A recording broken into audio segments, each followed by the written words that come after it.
Hola, muy buenos días a todos. El día de hoy está con nosotros Gastón Fossati desde la Ciudad de México. Hola Gastón, ¿cómo estás? Hola, muy bien, ¿ustedes? Muy bien, aquí voy a ir saludando a las personas que ya están conectadas, así que voy a hacer la de maestra, voy a pasar lista. Aquí nos saluda Francisco, nos dice, hola, buenos días, Paulina. Hola Francisco, ¿desde dónde nos ves? Cuéntanos. Hola, buenos días, desde Buenos Aires, Argentina, siempre agradeciendo que nos enseñen lo nuevo, nos comenta Graciela. Gracias por estar aquí con nosotros, Graciela. Buenos días, saludos desde Miami. Ay, qué cool en Miami. Nos dice Graciela, hola Paulina y Gastón, buenas tardes. ¿Desde dónde estás, Graciela? Ah, sí, claro, en Buenos Aires. Desde tu tierra, Gastón. Bien ahí. Nos dice Álvaro, saludos desde Medellín. Hola, profe, desde Puebla, nos dice Ricardo Sotelo. Hola, Paulina, un gusto estar nuevamente conectado desde Mendoza, Argentina. Bienvenido, Juan Alberto. Qué Buenos bien. días desde la Ciudad de México, nos dice César. Saludos desde Monterrey. Ma Torres, bienvenidos, bienvenidos a todos.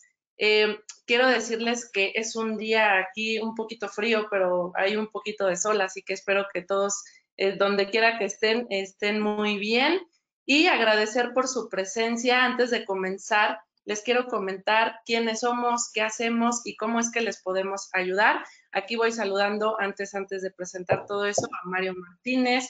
Buen día, saludos a todos. Andrés desde la Ciudad de México, saludos desde Buenos Aires a María Alejandra, saludos desde León, Guanajuato, Ana Leslie. Buenos días, saludos desde Buenos Aires, nos dice Felipe. Buen día, saludos desde Villa Lynch, Argentina, nos dice Alejandro. Y por último, aquí a Patricia desde Lima, Perú. Ah, también aquí está Mariana desde Buenos Aires. Pues bien, un placer contar con la presencia de todos ustedes. Mi nombre es Paulina Murillo, Digital PR Director en Social Me, y quiero agradecer a todos por acompañarnos este día.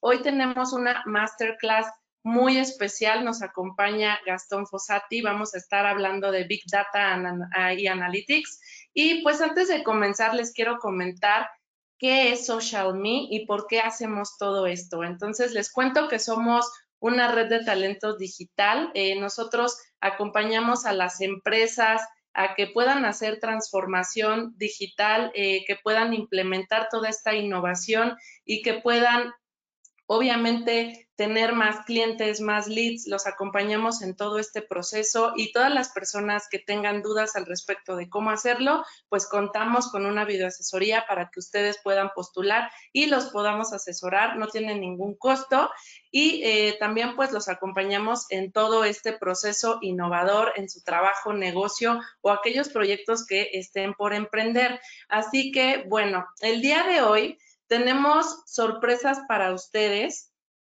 Vamos a dar una sorpresa a todos los que nos acompañen, que sean directores de marketing y que estén conectados en esta masterclass para que puedan postular a una beca con uno de nuestros partners que se llama Get Traffic y pueden postular a una beca de 50,000 envíos. Entonces, aquellas personas que quieran dar difusión a su negocio y demás, pueden postular en ese link. Hay algunas restricciones, así que ya van a ir ahí llenando un formulario y después nosotros vamos a definir qué persona se va a llevar esta beca. Bueno, también todas las personas que tengan dudas respecto a los temas que vemos en estas masterclass y al tema de hoy y que estén interesados en una videoasesoría, con muchísimo gusto, como les comentaba, pueden registrarse en este otro link y también ahí pueden postular para la fecha que según les quede, el horario y todo, para que puedan agendar una videoasesoría con nuestro CEO, Daniel Dron. Y bien, ahora sí, después de todo este corte informativo, quiero darle este espacio a Gastón Fossati, que nos va a platicar de Big Data Analytics y cómo implementar una cultura de toma de decisiones basada en datos. Gastón nos acompaña, es desde México y es Country Manager de Maitai High. Bienvenido, Gastón. Hola, ¿qué tal? ¿Ahí se me escucha? Ahí te escuchas y te ves perfectamente. Muchas gracias. Bueno, nada, antes que nada, gracias Paulina y Daniel por la invitación. Ya debe ser como, no sé, quinta vez que damos esta charla y siempre es muy bien recibida, tiene muchas preguntas y demás, así que también para mí es un gusto poder acompañarlos nuevamente. Un saludo especial a todos los argentinos que están ahí. Les puedo decir que a pesar de que es un tiempo difícil, tienen empanadas, tienen vino argentino. Acá en México se consigue, pero es más difícil, así que vean el lado positivo de la cuestión. ¿Tienen Este, Fernet? ¿Cómo? ¿Tienen Fernet? Oh, tienen Fernet que acá es carísimo, chicos, así que aprovechen. Este, y aparte viene de Italia que tiene otro gusto. Nada, aprovechen, aprovechen. Pero un poco la idea de esta masterclass surgió justamente porque nosotros veíamos que por ahí se habla mucho, ¿no? De Big Data, de Machine Learning, Analytics, Data Science, como un montón de palabras que por ahí están, digamos, de moda, por decirlo de alguna forma, que tienen un justificativo, digamos, de por qué están de moda, pero justamente porque son muy populares y se usan todo el tiempo, se terminan transformando por ahí como una herramienta de ventas que solo sirven para pegarle, no sé, Big Data a algo y eso hace que venda más, como, no sé, puede ser la palabra eco-friendly, que tampoco es que significa nada muy específico y eso hace que un producto venda más. También se utiliza Big Data o Analytics o Machine Learning para vender productos o servicios más relacionados con el marketing, ¿no? La típica de nuestra plataforma de publicidad genera audiencias súper targeteadas gracias a Machine Learning. Es como, bueno, pero ¿y qué Machine Learning? ¿Y de dónde sacan la data? ¿Y cómo funciona? Entonces es como que se usa como así una frase como catch all para, para vender cualquier cosa. Y la verdad que es una lástima porque en definitiva lo que termina pasando es que se termina perdiendo significado, la gente empieza como a descreer después de todo lo que menciones esas palabras.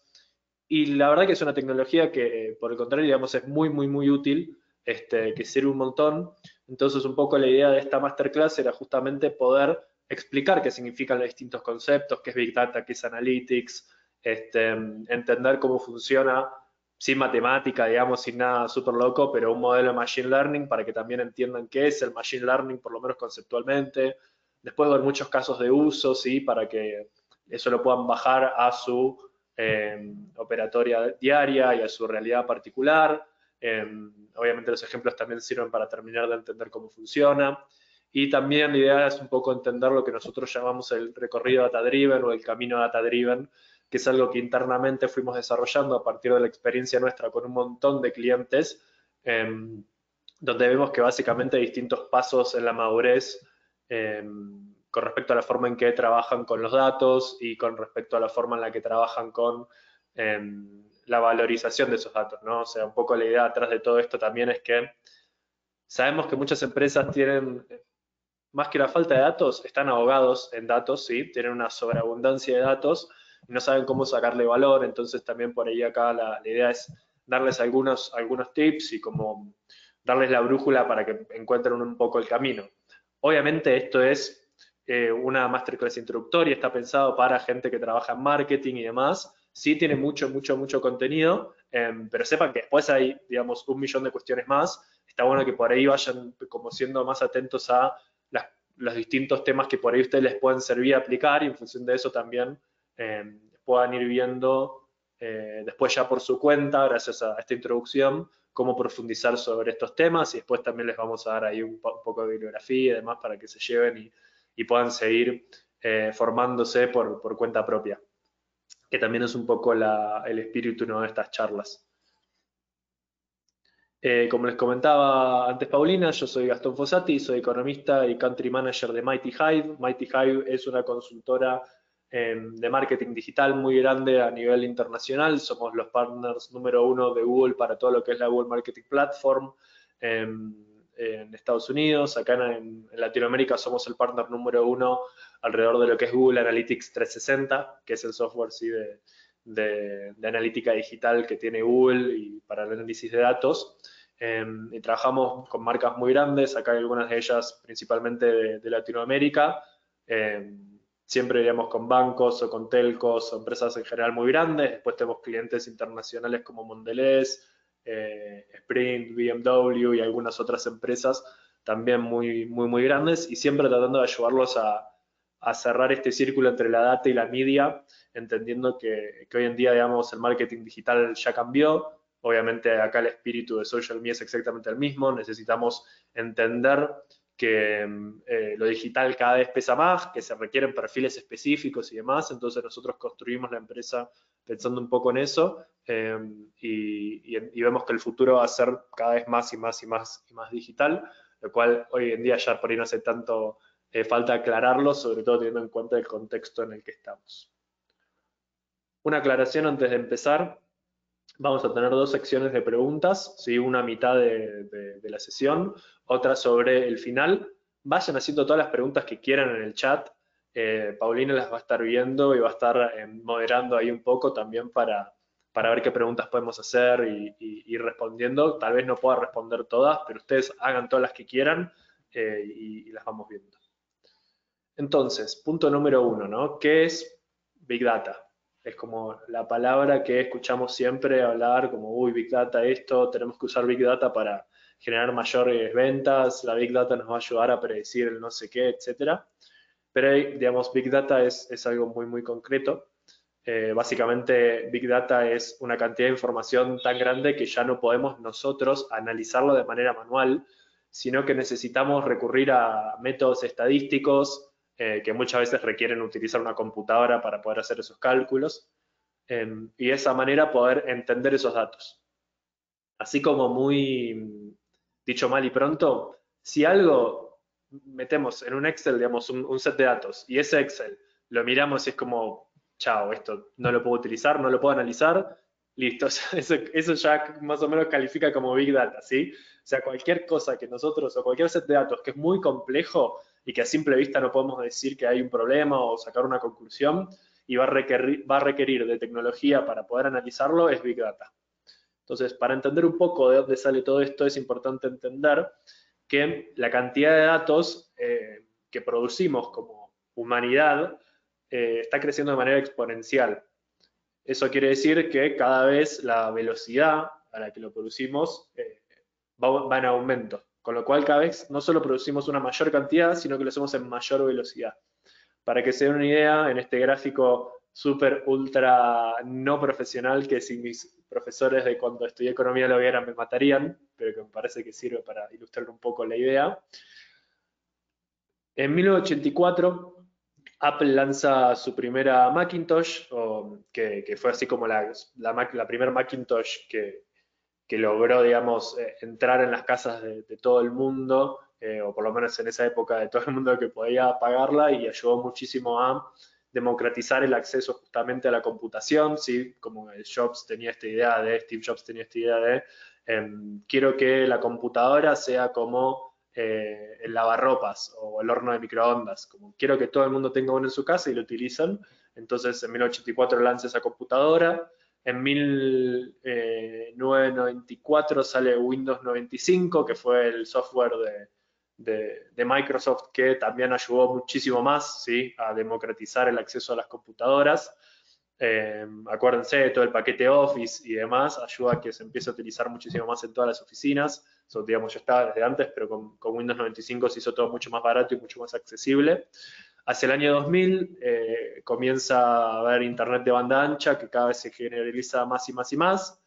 Y en el año 2007 hay un hecho súper puntual que es como el gran boom de la generación de información. ¿Qué es lo que pasa? Steve Jobs diseña el iPhone. Y no solo diseña el iPhone, sino que inventa el smartphone. Básicamente lanzan el primer iPhone en 2007, y a partir de ahí todas las otras empresas empiezan también a generar smartphones. Y ahora, claro, tenemos el celular, digamos, no solamente prendido todo el tiempo, sino que todas las personas tenemos un celular dentro de un mismo hogar. Por ahí ahora hay 4 dispositivos que están todo el tiempo generando información, que están conectados a la red de Wi-Fi, a la red de telefonía móvil. Muchos tienen prendido Bluetooth. Después están todos los sensores, ¿no? que están conectados, como por ejemplo el Assistant de Google o Siri o estos otros asistentes que están todo el tiempo escuchando a ver si los estamos llamando. el GPS, digo, y eso es solo un dispositivo, ahí ya tenemos 5 fuentes distintas de generación de datos constantes. Ni hablar de nada, obviamente tenemos un montón de apps instaladas, tenemos mail y demás.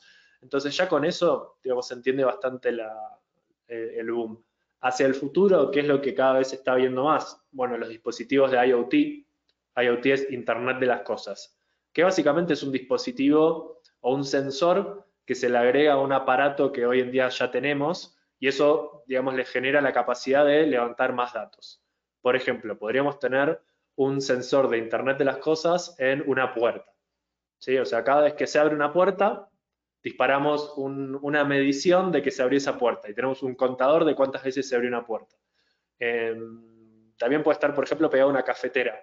Cada vez que alguien se sirve un café o se prepara el café, se levanta el momento en que se levantó, en que se sirvió el café, cuántas veces por día toma café, etcétera, etcétera.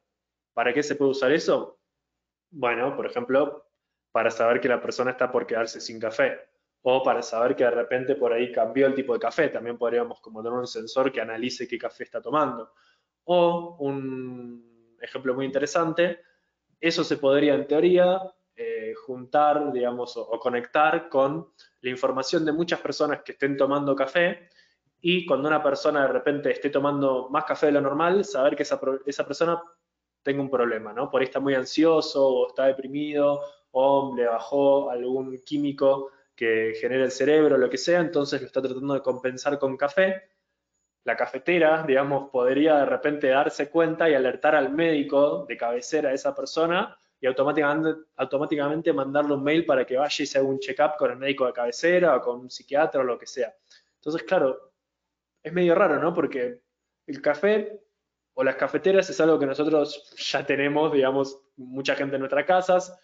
Internet es algo que todos tenemos en nuestras casas, pero de repente conectamos Internet con una cafetera y el resultado es que podemos saber si una persona está deprimida y que necesita asistencia de un psiquiatra.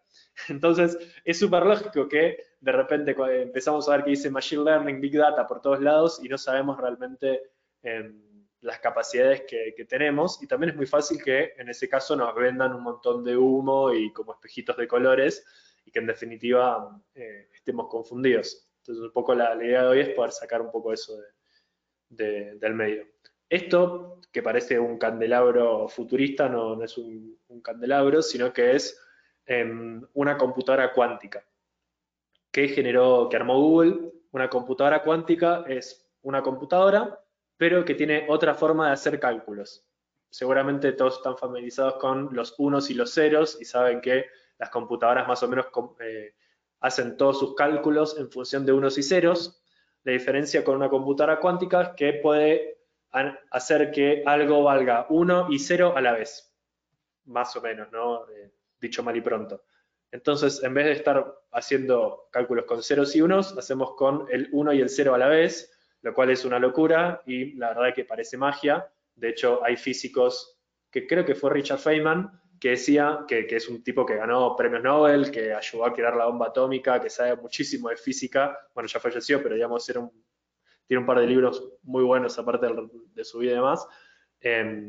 Richard Feynman decía: nadie entiende la física cuántica, ni siquiera las personas que estamos haciendo física cuántica, y el tipo tiene un premio Nobel. Entonces, nada, va a ser un salto súper impresionante porque vamos a poder empezar a calcular cosas de manera simultánea. Y Google sacó un paper hace poco donde explica que esta computadora teóricamente, o sea, teóricamente no, prácticamente lograron como analizar datos de 10.000 años, o lo que sería un equivalente a datos de 10.000 años, en solo 200 segundos. Esto quiere decir que lo que antes una computadora, digamos, normal, no cuántica del día de hoy, como la que tienen ustedes ahí en su escritorio o en el celular, por ahí tardaba 10.000 años en calcular, esta nueva computadora lo puede hacer en 200 segundos, lo cual abre una cantidad de posibilidades para empezar a hacer cálculos de un montón de cuestiones que antes no hacíamos y un montón de modelos predictivos y un montón de simulaciones de clima y un millón de cuestiones que realmente es muy impresionante. Si esto realmente termina avanzando, de acá a 5 años podría ser muy distinto todo. Entonces, Big Data, digamos, es el problema. ¿sí? Es lo que les decía al principio. Nosotros trabajamos con sets de datos muy, muy grandes que no podemos analizar y eso es un problema. La forma, digamos, en que podemos empezar a utilizar esos datos y la solución a eso es otra de estas palabras mágicas que escuchamos mucho, que es data science, ¿no? Data science, el problema con la palabra o con las palabras data science es que son dos palabras que tienen significados muy amplios. O sea, ciencia es simplemente la forma en que nosotros validamos conocimientos, ¿sí? Ciencia no es algo, digamos, no es que eso es ciencia, esto es ciencia, digamos, de la misma manera que esto es un micrófono o que, no sé, la música es el sonido que sale de un instrumento, sino que ciencia es específicamente la forma en que nosotros abordamos un problema para saber si funciona, si está bien nuestra conclusión. Por ejemplo, tengo un control remoto que no funciona, mi hipótesis es que el problema son las pilas, las baterías que dejaron de funcionar, cambio las pilas, eso sería una prueba de mi hipótesis. Cuando prendo el televisor, si funciona, listo, ya sé que fue por las pilas. Obviamente eso no es muy riguroso, pero esta forma de pensar una hipótesis, plantear un problema, ver si la hipótesis está bien, eso es hacer ciencia. ¿Sí? La ciencia es algo que se hace. Entonces, decir que algo se llama data science es como, bueno, no me estás diciendo mucho porque puedo hacer ciencia sobre cualquier cosa. Y después vamos a la otra palabra, que es data. Y la verdad es que tampoco nos ayuda a resolver mucho este problema porque data, digamos, absolutamente toda la ciencia funciona en base de data. Con lo cual hasta parece un poco redundante decir data science. Ahora que sabemos por qué es tan difícil de decir a qué nos referimos con data science, también está bueno aclarar que tampoco puedo ir al diccionario y en el diccionario voy a encontrar una definición específica de data science, porque esto es algo que se fue construyendo en los últimos, en realidad 50 años, pero que empezó a tomar más forma y se empezó a conocer mucho más en los últimos 20 años y desde el 2000, a partir de que cada vez tenemos más y más data y más big data que necesitamos resolver. Entonces acá lo que vemos son un montón de distintas definiciones de lo que es data science, ¿sí? Como un millón de distintos como gráficos de Venn o diagramas de Venn, que no se llaman así estos ya, pero más o menos es todo lo mismo. Hay 10 millones de formas distintas de entenderlo.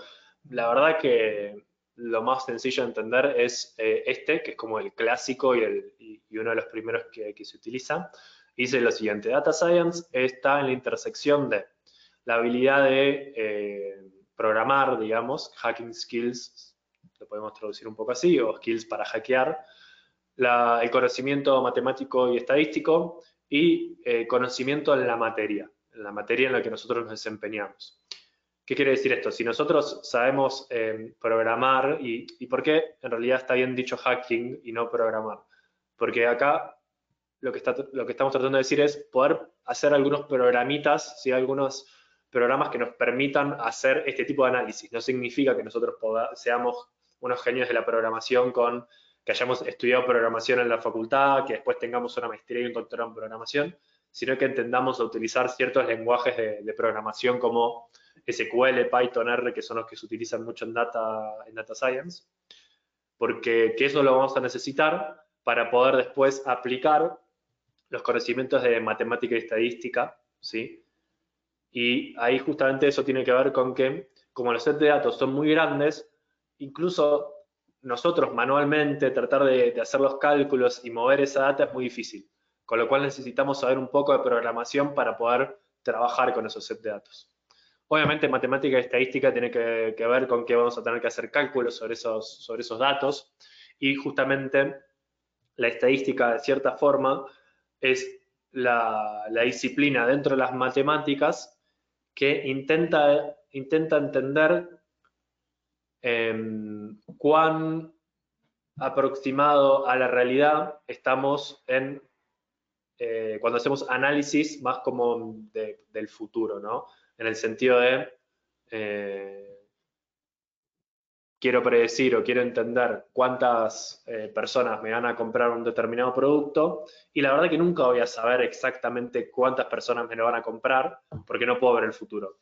Lo que sí puedo hacer es tomar información pasada, con esa información pasada hacer una estimación, pero siempre va a ser una estimación, nunca va a tener un número exacto, y justamente esa estimación puede estar más o menos justificada, y eso tiene que ver con la calidad de tus datos, ¿sí?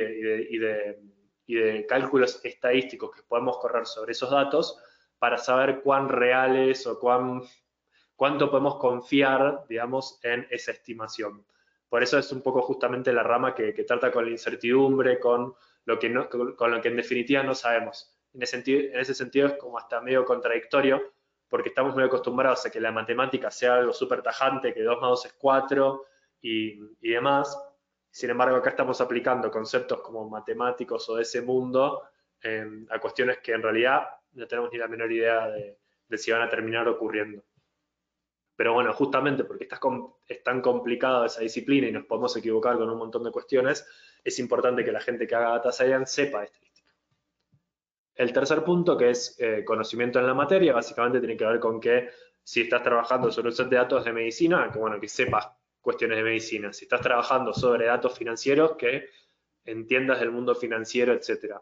Porque siempre los problemas de data science se tienen que aplicar sobre hechos concretos y es muy importante que se entienda el contexto, digamos, en el que se está trabajando. Todas las industrias son distintas, en todas tenemos presunciones o asunciones distintas sobre cómo funciona todo, entonces es muy importante entender eso. Después acá hay otro ejemplo que me gusta, que es, si se fijan, son estas 3 burbujas de expertise, hacking skills y math knowledge, y también maldad. Y si si sos un data scientist malvado, básicamente trabajás para la NSA, que es la National Security Agency, que es de donde salió Edward Snowden a decir que Estados Unidos espía a toda su gente, etc. Resulta que era verdad, así que nada, esa es otra forma de entender data science y tiene un punto, digamos. Como estamos trabajando sobre set de datos tan grandes, podemos hacer cosas muy buenas, como también podemos hacer cosas muy malas, digamos, de la misma forma que un cuchillo puede servir para cosas buenas, también puede servir para cosas malas, es simplemente una herramienta. Otra forma de entender lo que es data science es más como una taxonomía de internamente qué voy a estar haciendo ya cuando esté trabajando. Entonces, lo puedo dividir en dos. Uno es como más el analytics, ¿sí? Más tradicional, por ahí lo ven como data mining o como business intelligence o digital analytics, que justamente trata sobre entender qué es lo que ya pasó, ¿sí? Es simplemente recopilar información y data que nosotros ya tenemos y responder estas preguntas como, por ejemplo, ¿cuántas personas entraron a mi sitio web gracias a mi campaña de Facebook? ¿Cuánto vendí de determinado producto? ¿Cuál fue el costo de mis campañas? Etcétera, etcétera. Entonces, información que nosotros ya tenemos, pero que obviamente hay que reportar, hay que juntarla, hay que analizarla para entender cómo nos fue, etcétera. Y las herramientas que se suelen utilizar son reportes, el típico informe que arma un analista. Después dashboards, el típico dashboard de Data Studio, Tableau, Power BI y demás, que nos ayudan a resumir toda la información y tener siempre eso actualizado. La segmentación de esos datos. Si alguno de ustedes alguna vez usó Google Analytics, sabe que esa herramienta básicamente es una tabla de Excel con esteroides, donde después nos podemos hacer un montón de segmentaciones y ver la data de distintas formas. Segmentar, ¿qué significa? Bueno, por ahí tenemos la información global de ventas de una empresa. Queremos ver en un mercado particular cómo funcionó. Cuando levantamos la información solo de ese mercado, estamos haciendo esa segmentación del mercado. O queremos ver cómo le fue a un producto determinado. Bueno, cuando vemos la tabla, pero o esa información solo de ese producto, estamos segmentando. Y consultas a bases de datos, tipo SQL y demás, también es muy común que se hagan para poder levantar estos informes. Entonces, eso es analítica tradicional, donde vemos justamente respuestas a preguntas de cuestiones que ya pasaron. Y después tenemos Analytics predictivo, que obviamente, como se estarán ya anticipando, tiene que ver con explicar el futuro y tratar de dar algún tipo de estimación más o menos inteligente y basado en la situación actual y las situaciones pasadas de qué es lo que va a pasar en el futuro. Entonces, si antes preguntábamos cuántas personas compraron un determinado producto en el pasado, lo que vamos a hacer con Analytics predictivo es tratar de entender cuántas personas van a comprarlo. Otra forma de verlo es, Pepito entró a mi sitio y compró una computadora. ¿Cuál es la probabilidad de que si ya compró una computadora, en el futuro vaya a comprar un mouse para esa computadora? ¿Sí? Es otro también, es otro tipo de preguntas que se hacen en la parte predictiva de Analytics. Y las herramientas que se utilizan en analítica predictiva son las siguientes. Por un lado, estadística, ¿sí? Para entender dónde estamos parados y cuán cierto es una afirmación que nosotros podemos estar haciendo, siempre con un margen de error. Los modelos predictivos y de Machine Learning, que ahora nos vamos a meter mucho más en eso. Después, por ejemplo, hay simulaciones. Simulaciones pueden ser modelos que construimos del comportamiento de una persona dentro de una computadora, o no sé, algunas veces vieron como simulaciones de tráfico, donde se fijan qué pasa si tomando el tráfico de una ciudad y haciendo una simulación del tráfico de una ciudad, ponen un semáforo en una determinada esquina. Pero todo digital, ¿no? O sea, todo virtual, como si fuese casi un videojuego. Ponen el semáforo ahí y de repente cambia todo el flujo de el tráfico en toda la ciudad. Entonces, antes de hacer cambios reales, pueden jugar un montón y simular cómo va funcionando todo. Entonces, esa es otra de las herramientas que se pueden utilizar. Bien, vamos a meternos entonces directamente con Machine Learning. Para empezar a ver más en profundidad este tema y tratar de desmitificar un poco de qué se trata. Lo primero que tienen que saber de Machine Learning es que no tiene absolutamente nada que ver con robots como Arturito y C-3PO, ni con Terminator, ni nada. Solo me pareció una imagen muy simpática y también muy representativa de cuando la gente nos habla de Machine Learning, es tipo, robots, ¿no? Que andan por ahí ayudándonos o que quieren destruir el planeta o a la humanidad. Y está bueno aclarar que Machine Learning no es eso. Machine Learning sí es una rama dentro de lo que es la inteligencia artificial, pero hay muchas ramas de la inteligencia artificial. Una es Machine Learning, otra tiene que ver con generar justamente máquinas que realmente tengan una conciencia. Eso es como inteligencia artificial general, se llama. Y eso sí sería como más cercano a esto de máquinas que de repente piensan y no sé qué, y que nos quieren matar o que nos quieren ayudar o lo que sea, pero la realidad es que estamos muy lejos de eso. No terminamos de entender realmente cómo funciona nuestro cerebro, ni por qué tenemos conciencia, ni lo podemos definir y demás, con lo cual hay un montón de otros problemas alrededor de eso. Pero sí, el Machine Learning sí es otra cosa, sí tiene que ver con inteligencia artificial aplicada y acotada a ciertos problemas, y está muy, muy avanzado, y hay un montón de problemas que se resuelven con Machine Learning. Para dar una definición así medio breve y introducirles a una genia de todo esto, Machine Learning, digamos, es básicamente una etiquetadora de cosas, ¿sí? Esto le dice Cassie Cosirco, que es la Chief Decision Scientist de Google. Es un puesto que tiene Google justamente porque entiende que su razón de ser es entender cómo las personas deciden y en función de eso ayudarles a tomar decisiones, así como su idea muy general. De hecho, su máxima o como su mantra es organizar toda la información del mundo. Ese es como el objetivo y la razón de existir de Google. Entonces, dentro de eso está por un lado ordenar toda la información y por el otro lado entender cómo la gente decide y toma decisiones para hacer que esa información sea accesible. Entonces, Cásico Circo hace eso, se encarga de entender cómo la gente decide y obviamente sabe muchísimo de Machine Learning, inteligencia artificial, estadística y demás. Y cuando dice que el aprendizaje automático es esencialmente una etiquetadora de cosas, a lo que va es que los problemas a los cuales nosotros tenemos que apuntar cuando queremos utilizar Machine Learning son aquellos en los cuales tenemos un montón de instancias de distintos datos o imágenes o lo que sea, y queremos tratar de entender a qué pertenecen, a qué subgrupo pertenece esa data. Por ejemplo, o sea, acá tenemos como un montón de distintas semillas, queremos entender a qué distinto grupo de semillas puede pertenecer una nueva semilla que introducimos. Eso sería un problema que podríamos utilizar o resolver con Machine Learning. A ver, ¿qué es esto? Un perro, ¿no? Es una imagen de un perro ahí dando vueltas. Y nosotros podríamos teóricamente construir un programa tradicional de computación que nos permite identificar cada vez que le mostramos un perro en la computadora. También podemos construir un programa, digamos, o un algoritmo de Machine Learning que también nos ayuda a lo mismo. Entonces tenemos o programación tradicional o Machine Learning. ¿Qué pasa?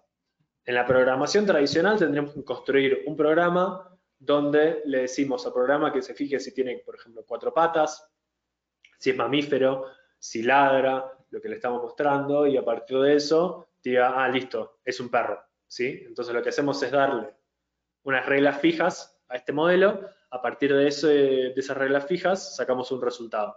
Pero esas reglas no las podemos cambiar.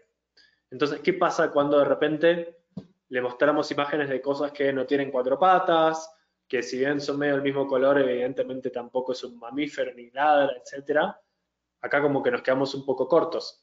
Y acá pasa algo muy loco, que es que nosotros como seres humanos, por ahí nunca vimos esta imagen jamás en nuestra vida, pero sabemos que es una imagen de un perro.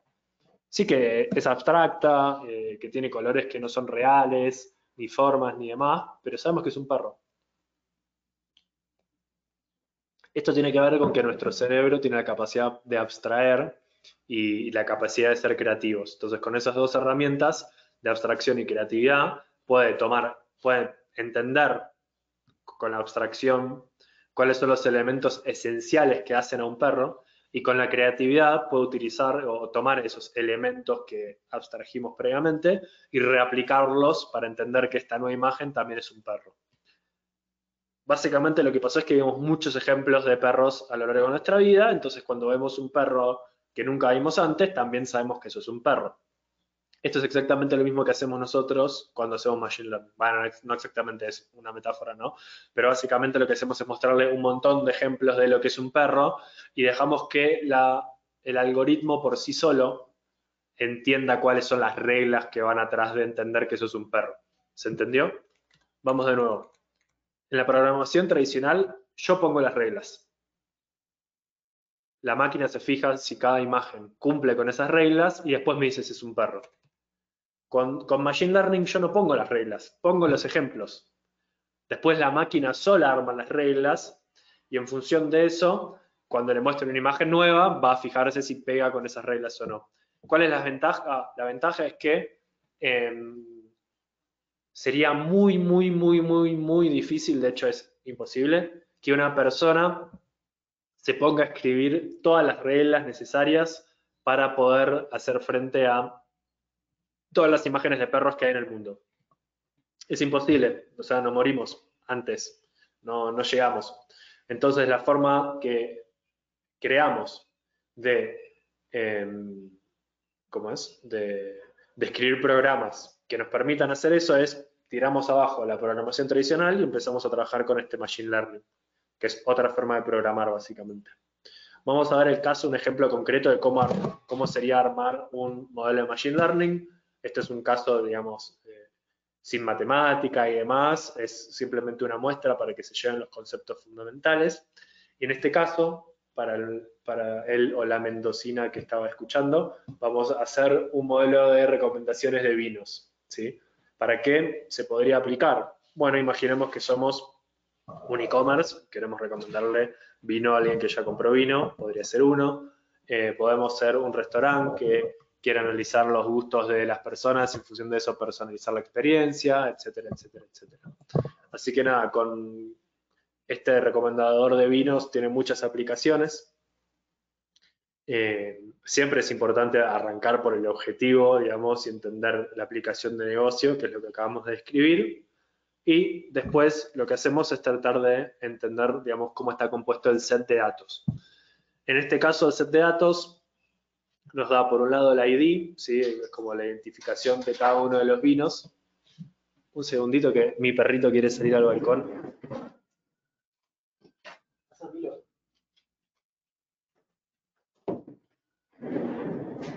Perdón por la breve interrupción. El ID de todos los vinos, ¿sí? Es como el nombre o la forma en que los vamos a identificar. Después tenemos información sobre esos vinos, por ejemplo, el puntaje que tiene o la edad que tienen esos vinos, ¿sí? No sé, 6 años en los barriles, etcétera. El puntaje por ahí lo podemos sacar de alguna revista o incluso de encuestas que les hacemos a las personas y demás. Y después el label, en este caso el label es etiqueta en inglés. Lo que nos dice la etiqueta no es en sí la etiqueta del vino, sino es simplemente yo estoy etiquetando si ese vino me gustó o no me gustó en el pasado. ¿Sí? En los programas de Machine Learning siempre el label va a ser como la respuesta a la pregunta. Entonces, en este caso, por ejemplo, de los perros, el label sería si es perro o no es perro. Cada imagen diría, esto es un perro, esto es un perro, esto es un perro. Después podría tener una imagen de un gato que diría, esto no es un perro, una imagen de una silla que dice, esto no es un perro. Y esa es la etiqueta, el label que va asociado a esa imagen. Acá hacemos lo mismo, salvo que en vez de imágenes, la etiqueta lo que va a representar es si ese vino me gusta o no me gusta. ¿Bien? Y así con todos los proyectos de Machine Learning que se llaman supervisados. Básicamente, los proyectos de Machine Learning supervisados son aquellos donde yo le doy una etiqueta y como que le adelanto la respuesta al modelo para poder después construir un modelo que se pueda abstraer. Entonces tengo etiquetas, siempre tengo que tener etiquetas, siempre tengo que tener algunas características. En función del análisis de las características, después voy a poder decir si un vino nuevo me gusta o no me gusta, y esa va a ser la etiqueta que le asigno a ese nuevo vino. Entonces, tengo acá el dataset. El dataset obviamente yo lo podría graficar, o por lo menos en este caso lo puedo graficar porque simplemente tengo dos variables. Si hay datasets que por ahí tienen 100 variables y buena suerte graficando 100 variables cuando solo tenemos 3 dimensiones. Pero bueno, si se fijan acá más o menos, cuando grafico, ¿sí? Toda mi tabla de los 50 vinos, veo que hay muchos vinos que yo rechazo, que no me gustan, y veo que hay un montón de vinos que sí me gustan. ¿Está bien? Más o menos, como ya ojo, ya es interesante haberlo graficado, ¿no? Porque aunque no hiciera nada de Machine Learning, si me dicen, ¿qué pasa si pongo un vino que va como por acá? Y la verdad que lo más probable es que también lo vaya a aceptar, ¿no? Y si me tiran un vino por acá abajo, lo más probable es que no sea un vino que me guste. Entonces fíjense ya como pasar de una tabla a pasar a algo visual ya me ayuda muchísimo. Justamente esta es la tarea muchas veces de las personas que hacen analítica no predictiva o business intelligence y demás. Básicamente armar gráficos y armar como distintas visualizaciones para tratar de sacar conclusiones rápidas sobre mis productos. Acá el tema es que, bueno, esto es un gráfico que simplemente recopila la información pasada, no me está dando información de lo que podría pasar a futuro. Para poder armar un modelo predictivo que me diga qué pasa con vinos nuevos, sí vamos a empezar a trabajar sobre este dataset, pero sobre este set de datos vamos a correr un algoritmo que lo que va a tratar de hacer es entender exactamente cómo puedo dividir este set de datos perfectamente, cómo puedo trazar una línea acá que me permita decir, siempre que estoy de un lado de la línea, lo voy a recomendar. Siempre que estoy de otro lado de la línea, no voy a recomendar ese vino. Entonces, literalmente lo que voy a hacer es correr un algoritmo, que un algoritmo básicamente es una ecuación, digamos, que lo que va a hacer es calcular una línea en función de todos los números que yo ya le estoy pasando. Acuérdense que cada uno de estos puntitos atrás en realidad es un número, ¿no? Entonces lo que voy a hacer es tomar estos números, hacer un cálculo con todos esos números y cuando los corro en esta ecuación me va a tirar una línea. Por ejemplo, esta primera línea. ¿Qué pasa con esta primera línea? Bueno, el algoritmo de Machine Learning se va a fijar si yo agrego, digamos, algo nuevo a esto, si puedo con certeza decir que ese vino se recomienda o no se recomienda. Entonces, ¿qué pasa? Imaginen que cae algo por acá. Acá la verdad, no sé si voy a recomendarlo o no. ¿Por qué? Porque si bien de acá para arriba tengo un montón de vinos que sí recomiendo, también hay vinos que no recomiendo. Si cae de acá para abajo, ya sé que no lo recomiendo, pero si cae de acá para arriba, no sé si recomendar o no recomendar. El algoritmo se da cuenta de esta incertidumbre y dice, bueno, sigo calculando, tiro otra línea. Dibujo otra línea. Bueno, de acá a la derecha, digamos, está un poco mejor la línea, hay más certidumbre, pero la verdad que podría seguir siendo mejor. Tiro otra línea. Esta nueva línea que trazó, que calculó, es mucho mejor que todas las anteriores. ¿Por qué? Porque si de repente agrega un set o un dato acá, ese dato con mucha confianza puede decir que, que le va a dar positivo. Y si agrega un dato acá abajo, es decir, un vino nuevo que va a estar por acá abajo, con mucha certeza puede decir que es un vino que se va a rechazar, que no se tiene que recomendar. Entonces acá ya se da cuenta que ya no puede mejorar más su nivel de certidumbre respecto a las predicciones y dice, listo, me quedo acá. Y esto va a ser como el gráfico que yo voy a utilizar para tomar siempre decisiones. ¿Sí? Entonces, a partir de esta nueva línea voy a armar un modelo. ¿Qué es un modelo? Un modelo es una representación abstracta de la realidad. ¿Qué significa eso? Básicamente tomamos la realidad, que es muy compleja para nosotros entender, y la simplificamos, le sacamos cosas. A partir de simplificarlo es mucho más sencillo de entender. Un buen modelo, por ejemplo, es Waze o Google Maps. Si se fijan, cuando entran a Google Maps, ven un mapa de una ciudad que es una representación abstracta de una ciudad. Si son todas liñitas que nos dicen esto es una calle, esto es una avenida, etcétera. Y hay un montón de simplificaciones. Por ejemplo, no muestra los edificios, no muestra si hay árboles, no muestra un montón de cosas. Y justamente esa simplificación nos permite a nosotros entender muy fácilmente cómo navegar a través de la ciudad. Eh, digamos, creo que Borges tiene eh, no sé si es un poema o si escribió un cuento corto al respecto, o sea, al principio de uno de esos cuentos decía que sería absurdo armar un mapa que contuviera todas las cosas que tiene el mundo, porque sería del mismo tamaño que el mundo y perdería su sentido de existir, digamos. Los mapas simplifican un montón de cuestiones porque justamente es lo que nos permite utilizarlos para navegar. Y bueno, como eso hay un montón de modelos, digamos que incluso nosotros aplicamos en el día a día para saber si estamos haciendo bien las cosas o no. Pero bueno, acá es lo mismo, digamos, lo que hacemos es, utilizo esta línea que tengo acá y digo, listo, esta línea es la que me va a definir siempre si voy a recomendar o no un vino. Armo mi modelo, todo lo que caiga en el área abajo de la línea no lo recomiendo, todo lo que va arriba sí lo recomiendo. ¿Está bien? Y hay que ver, o sea, si en el 99% de los casos funciona, listo, usémoslo, a pesar de que en el 1% de los casos me equivoque. Sobre todo si eso me permite escalar y generar una recomendación para 1 millón de personas, que por ahí para una persona sola sería imposible. Entonces, vamos a agregar nuevamente las características que tenían el set de datos y vamos a tener un punto. ¿Qué pasa si tengo este punto A? Este punto A me está diciendo que tengo un vino de 2 años de antigüedad y que tiene 4 puntos de recomendación.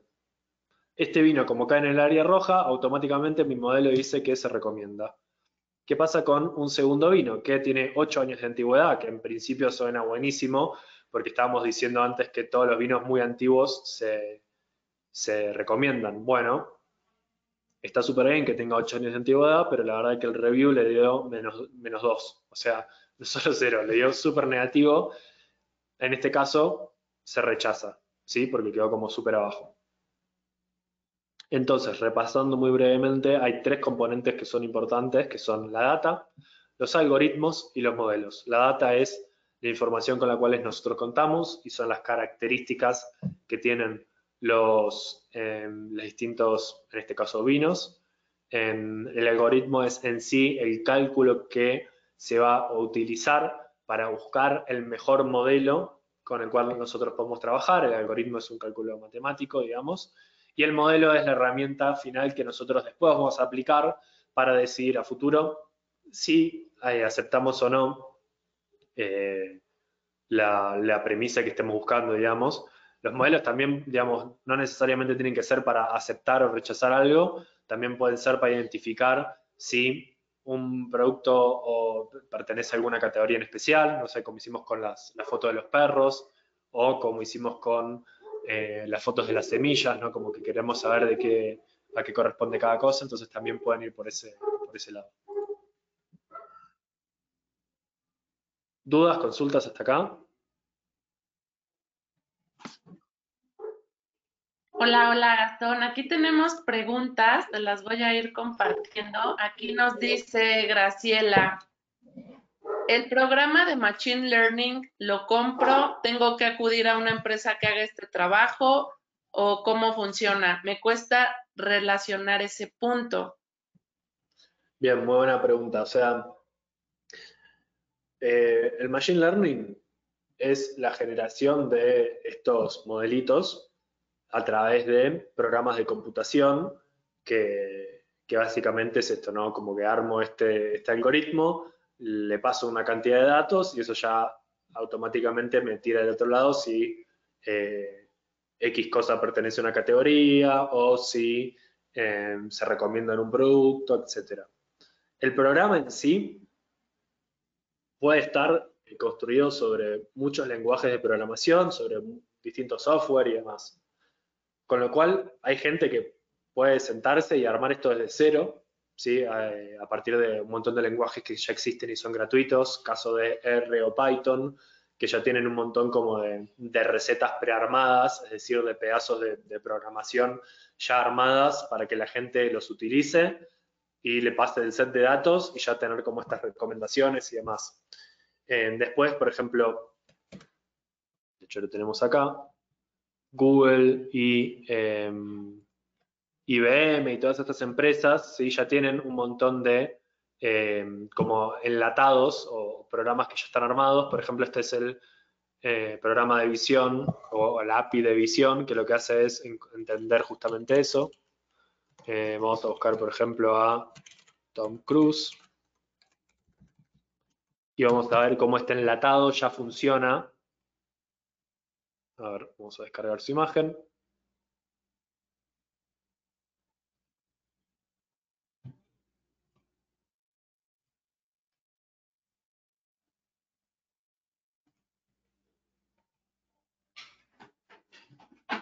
Lo ponemos acá. Esto ya no soy un robot, irónicamente. Y ahora lo que hace Google es ya automáticamente procesa esta imagen y nos empieza a dar un montón de información. Atrás de esto, obviamente, hay una herramienta de Machine Learning súper increíble que hecho, no sé si será Machine Learning, capaz es otra herramienta, digamos, de inteligencia artificial. Pero lo que voy es que hay un montón de cuestiones súper avanzadas que ya están, que ya hay herramientas, digamos, especializadas en eso, que no hace falta que de cero arranquen. Entonces, por ejemplo, acá nos damos cuenta que Tom Cruise está súper contento, ¿sí? Es como que es súper probable que esté contento. Con respecto a los objetos, se da cuenta que hay una persona y que tiene ropa, con etiquetas, que hay una expresión facial, que está su barbilla o su pera, que esta es como es la frente, está sonriendo, quijada, está contento, etc. Texto no hay nada, entonces se da cuenta que no hay nada de texto.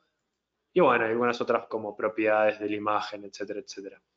Esto que están acá se puede contratar y de repente si son un publisher, por ejemplo, un medio de comunicación como, no sé, el Universal, TV Azteca o Clarín o digamos, depende de donde estén, y tienen una librería, una biblioteca gigante de imágenes sin etiquetar, de repente podrían utilizar esta API para que lea todas las imágenes de forma automática y que automáticamente les diga, bueno, este es Tom Cruise haciendo tal cosa, bla, bla, bla, bla, bla, bla, y después puedan simplemente meterse en una base de datos y buscar la imagen de Tom Cruise cuando hacen un video de Tom Cruise o cuando hacen una publicación de Tom Cruise. Pero yendo a tu pregunta, esto, digamos, se puede contratar. Mi recomendación alrededor de todo esto es, hay un montón de herramientas, hay un montón de softwares, hay un montón de proveedores que hacen esto, acá hay otro IBM, digamos, también hace esto, acá hay un texto que si le pongo a analizar, me saca un montón de información de ese texto, como las emociones en general de eso, las palabras clave, en este caso habla sobre un barco de tesoro, entonces se da cuenta que eso es más importante, etcétera.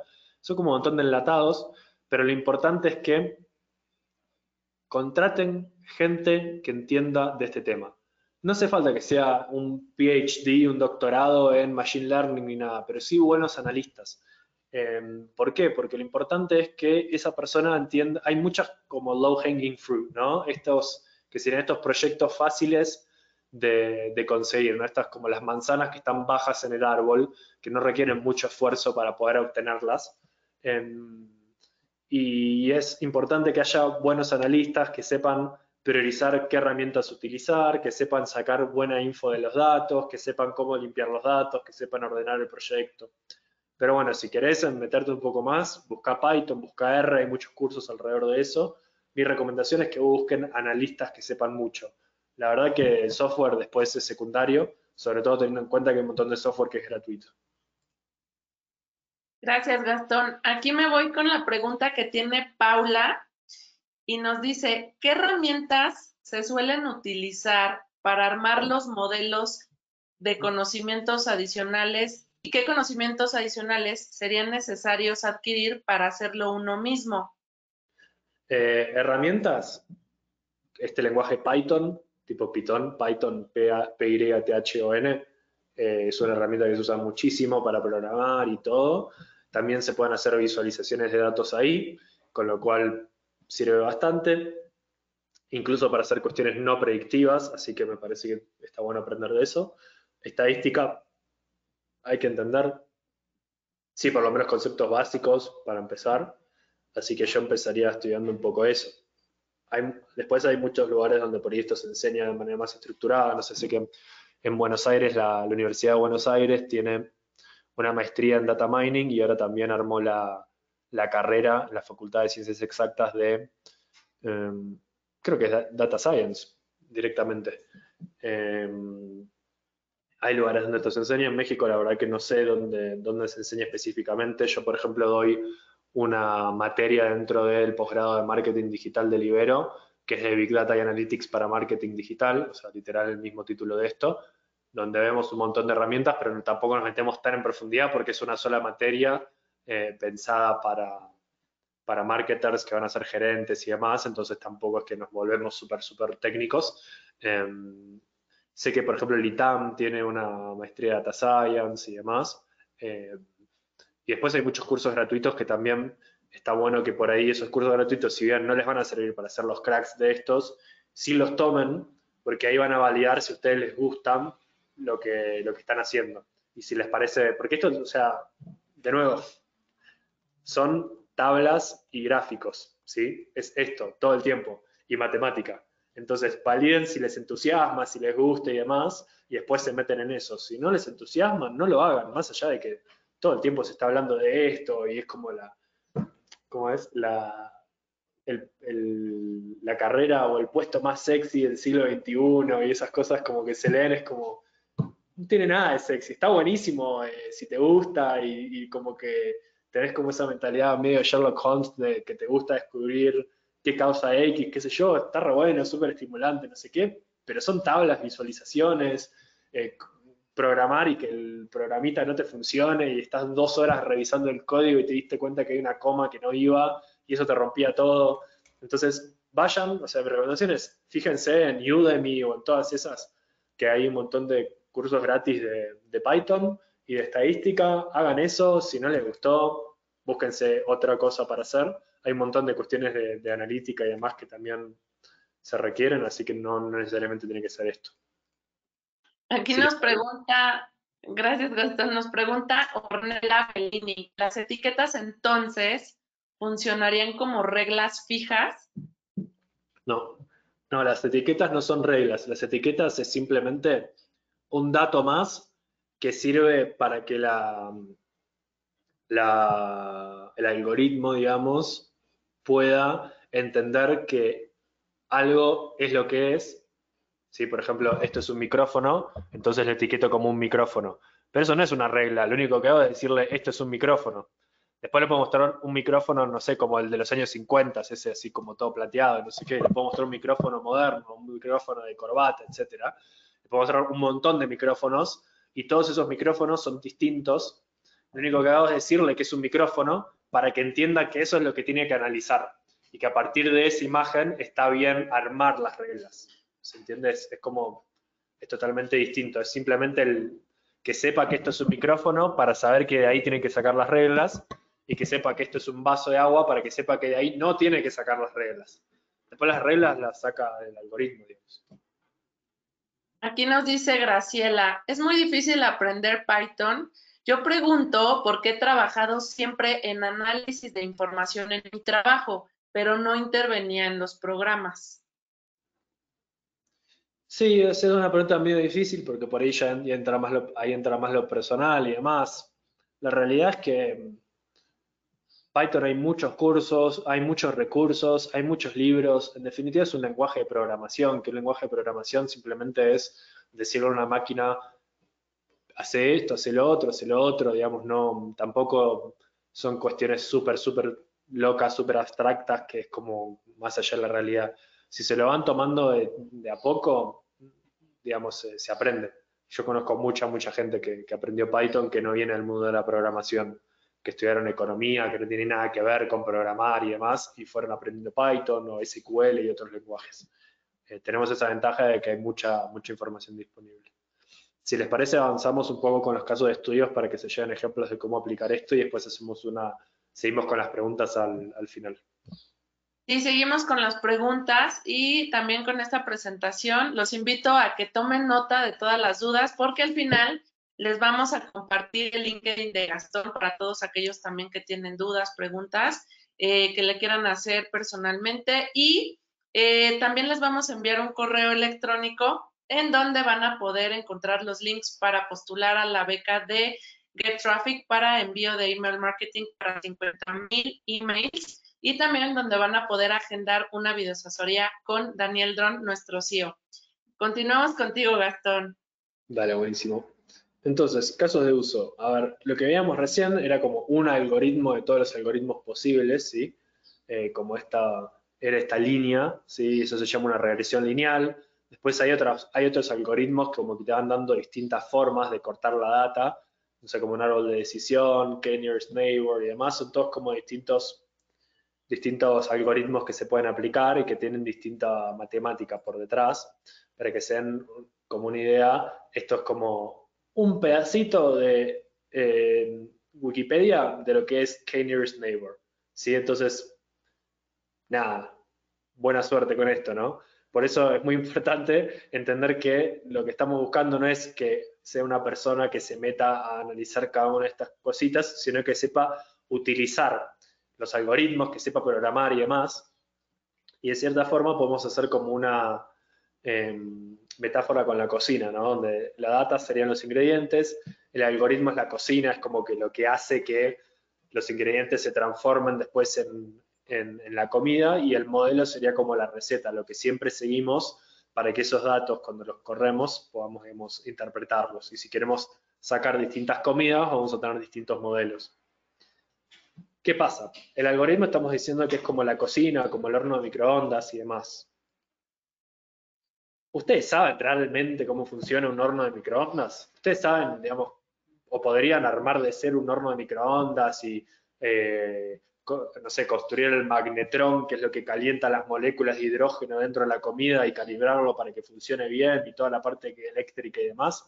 Me imagino que no, pero eso, digamos, no detiene que ustedes o no determina que ustedes dejen de utilizar el horno de microondas para hacer pochoclo o palomitas o como le digan en su país respectivo, o cualquier otra comida. Digamos, ponen ahí la sopa, apretan un botón, está caliente y confían que la sopa está caliente y se acabó. Digamos, no hay mucha vuelta que darle. Acá es medio lo mismo.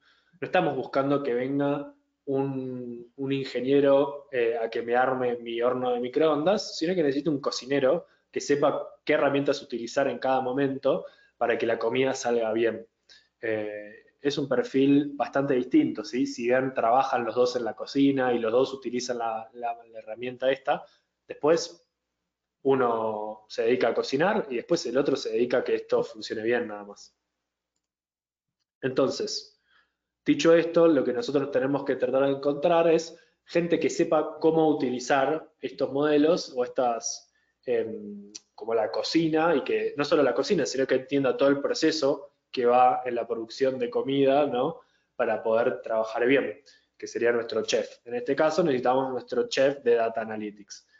¿Cómo se llaman? Nada, hay muchos nombres. Puede ser un Chief Data Officer, que es como el super crack dentro de una empresa, que es como el directivo que se encarga de eso. Puede ser un Data Analyst, puede ser un Data Scientist. Digo, hay muchos perfiles. Porque aparte todo esto es muy nuevo, entonces es como muy fluido la terminología. Al momento de contratar lo que se hace es, más allá del nombre que tenga una persona en el currículum, se le hace un montón de pruebas para entender si sabe los temas que supuestamente tiene que saber y demás. Entonces, bajando ahora a los modelos concretos que podemos trabajar y justamente como las recetas que debería por lo menos más o menos saber y trabajar, o algunas recetas que ustedes pueden aplicar, vamos a arrancar con lo que se llaman modelos de atribución. ¿Qué es un modelo de atribución? Un modelo de atribución es una serie de definiciones que yo hago sobre el camino que tiene todo el usuario al momento de interactuar con mis plataformas de marketing para entender cuáles de todas esas plataformas es la que me termina generando ventas. Entonces, el objetivo de un modelo de atribución es entender dónde pongo mi dinero de marketing para vender más, básicamente. Entonces, no es tan fácil como uno pensaría. Digamos, por ahí tengo un modelo o un camino del usuario donde, por ejemplo, le mando un mail, ¿sí? Lo tengo en mi base de datos, ofreciéndole un cierto producto, eso le genera algunas dudas, entonces llama a nuestro call center, en nuestro call center le respondemos, qué sé yo, colgamos, pero después la persona no necesariamente va a ir a comprar.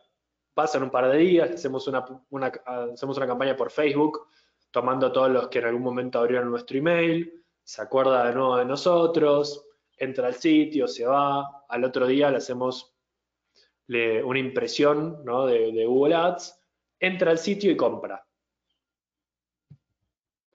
¿Qué fue lo que generó la compra? ¿Fue el newsletter? Porque sin ese newsletter la persona nunca hubiera empezado el proceso de compra. Fue que estuvo hablando con nosotros en el call center y fue muy buena la atención, y eso hizo que cuando viera en Facebook la publicidad supiera que somos una empresa seria y por lo tanto siguió contactándose o entrando a nuestro sitio y siguió con el proceso de compra. Fue la publicidad en Google Ads, que en definitiva sin esa publicidad en Google Ads por ahí la persona nunca volvía a nuestro sitio. Y la verdad que es muy difícil decirlo, probablemente sea una conjunción de todo eso, pero es muy común que hoy las empresas tomen un modelo de atribución que se llama last click. El modelo de atribución de last click, que es lo que estamos viendo acá, le da toda o le asigna todo el valor de la venta al último punto de contacto. En este caso, Google Ads. O sea, ¿qué está diciendo esto? Que lo único que importa es hacer publicidad en Google Ads y que todo lo que hicimos antes no servía para nada, lo cual en este caso no tiene nada de sentido. Y ustedes estarán pensando, ¿por qué hacen eso? Bueno, yo también estoy pensando por qué hacen eso. La verdad hay un montón de otros modelos, pero básicamente tiene que ver con que es muy fácil, digamos. ¿Sabes de dónde vino en Google Analytics o en tu herramienta de Analytics? La última vez que entró la persona antes de comprar y decís, bueno, listo, fue eso y chao. Pero obviamente eso está súper, súper mal porque estamos desechando todo el valor de todo lo demás. Hay otras formas de trabajar esto, sí, hay algunos modelos matemáticos que podemos utilizar. Por ejemplo, existe lo que se llama el valor de Shapley. Shapley es un economista que ganó el Premio Nobel de Economía. El Premio Nobel de Economía, no sé si saben, pero es un premio Nobel que inventamos los economistas, porque no existe el Premio Nobel de Economía real. Entonces esto es nada, somos muy celosos, creamos un premio Nobel para nosotros mismos que se llama el Premio en honor a Alfred Nobel. No es realmente un premio de Nobel, no es de lo que cuando Nobel se murió y dejó su testamento, dijo, quiero que existan estos premios. Ahí no estaba economía, y esos son los premios Nobel de verdad. Nosotros armamos el premio en honor a Alfred Nobel. Cuestión que Shapley ganó un premio Nobel, se dedicaba justamente a entender cómo era la cooperación entre distintos agentes cuando tienen que lograr un objetivo, Y eso básicamente es este problema. Tenemos como muchos puntitos que se conectan para hacer que la persona compre. Bueno, ¿cómo se conecta eso? Haciendo una analogía futbolera, podríamos decir, ¿no? Como que tenemos la formación de este equipo, que son nuestros canales de marketing. Y van haciéndose pases de la persona en el mundo digital. Como la primera vez lo contacté por acá, después lo pasé a Facebook, de Facebook al call center y por ahí ya del call center compra, ¿no? O sea, mete un gol. Y con esta configuración del equipo, por ahí meto 2 goles por partido. ¿Qué pasa si de repente meto ahí una herramienta de marketing nueva?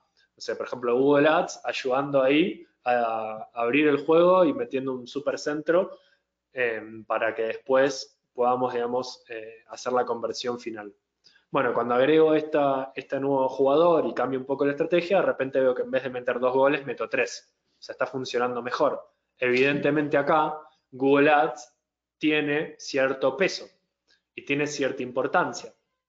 Lo que yo podría hacer muy linealmente, y esto es un ejemplo, es decir, bueno, si cuando juegan estos 3 meto 2 goles y cuando juegan estos 4 meto 3 goles, la importancia de Google Ads en este caso es de un 50%. Como que le doy un peso, ¿no? Porque evidentemente meto un gol más, es un 50% más efectivo a mi campaña. Esto lo hago para todos los caminos de todos los clientes que terminan en una compra, lo hago para todos los caminos de todos los clientes que no terminan en una compra, que son miles y miles, probablemente sean millones de distintos caminos de conversión. Y lo que voy a hacer es construir este modelo que vemos acá. Esto de hecho está dentro de Google Analytics. Se llama el informe de Data Driven, o sea, el informe de conversión basada en datos. Y es mucho más flexible. Y esto se lee de la forma siguiente. Acá tenemos los distintos canales, ¿sí? Directo, medios pago, búsqueda paga, búsqueda orgánica, email, otras campañas externas, podría tener display también y demás. Y a la derecha tengo la cantidad de conversiones por las cuales yo entiendo que fue responsable gracias a este modelo. Esto que está en el medio es cada paso antes de la conversión. Entonces tengo la conversión, el paso anterior, el anterior, el anterior, el anterior. Y lo que me va diciendo acá es cuán importante es en ese momento cada uno de los canales. Por ejemplo, directo se va haciendo cada vez más importante cuando me voy acercando a la conversión, lo cual es lógico. Por lo general alguien se mete directamente en mi sitio cuando ya me conoce y está más cercano a comprar. Pero también puedo ver que las campañas orgánicas están siendo malísimas como el primer punto. De hecho, me da un 0% de importancia. No sé, imaginemos que esto fuese el modelo de una empresa de viajes. Lo que me está diciendo es que yo de repente acá tengo la oportunidad de empezar a trabajar en campañas orgánicas de SEO, ¿sí? Que permitan posicionarme a mí en el buscador de Google en un momento muy atrasado en el proceso de compras de mi cliente.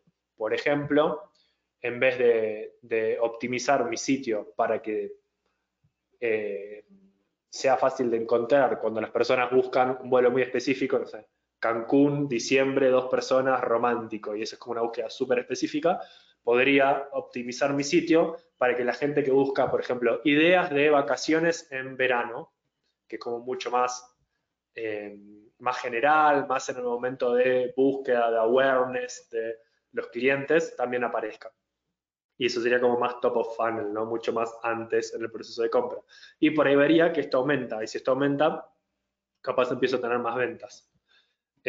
Un ejemplo, ¿no? Como con algo súper, súper burdo y totalmente inventado, pero que si fuese una agencia de viajes, realmente esto se podría pensar de esa forma. Acá hay otro ejemplo. Este ejemplo me parecía que era interesante porque todos hacemos marketing independientemente de qué empresa somos, ¿sí? Todos tenemos distintos canales y queremos atribuir correctamente esto. Y también esto nos va a ayudar a despejar muchos mitos alrededor de realmente dónde funciona mejor cada uno de los canales. Ahora vamos específicamente a ver cómo la recomendación de productos y de contenido. Acá el dataset se compone de transacciones que se hayan hecho en el pasado. Después tengo qué implicaba esta transacción en términos de qué productos.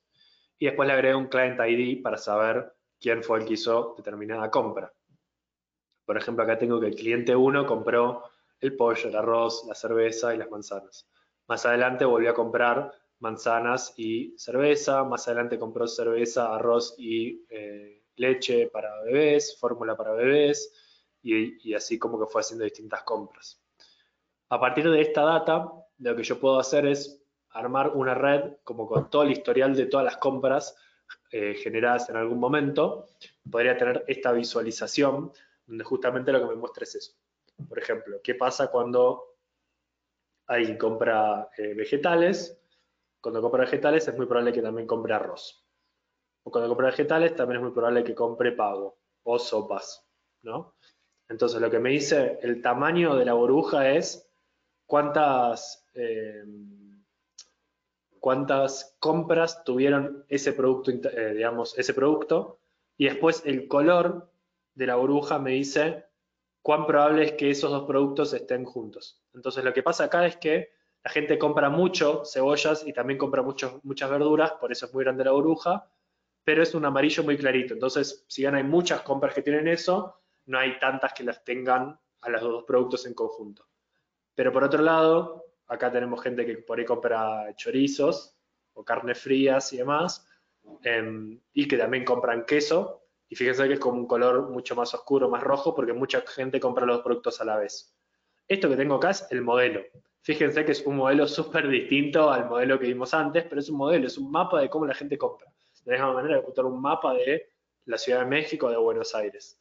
Entonces, ¿qué pasa? Viene un personaje nuevo, un cliente nuevo, que sé que me compra un producto específico, porque yo ya sé que agregó esto al carrito o que alguna vez ya compró esto, y le quiere recomendar algo. ¿Qué hago? Me vengo a mi modelo, me fijo dónde compró vegetales o verduras esta persona en el pasado y a partir de esto digo, bueno, ¿qué le voy a recomendar? Bueno, cebollas, otras hierbas, quesos finos, pavos, etcétera, ¿sí? Y justamente gracias a este modelo puedo saber qué recomendar. Obviamente esto por atrás tiene un montón de programación y demás, sobre todo porque una vez que yo construyo este modelo, quiero que de alguna forma le llegue la oferta a este Tonio y pueda realmente elegir esto. Entonces ahí es donde lo típico es que este modelo se termine, digamos, siendo como el motor que se utiliza en todas estas herramientas de recomendación, no sé, en este caso es de Amazon, ¿sí? Pero en todos los supermercados podemos ver herramientas de recomendación.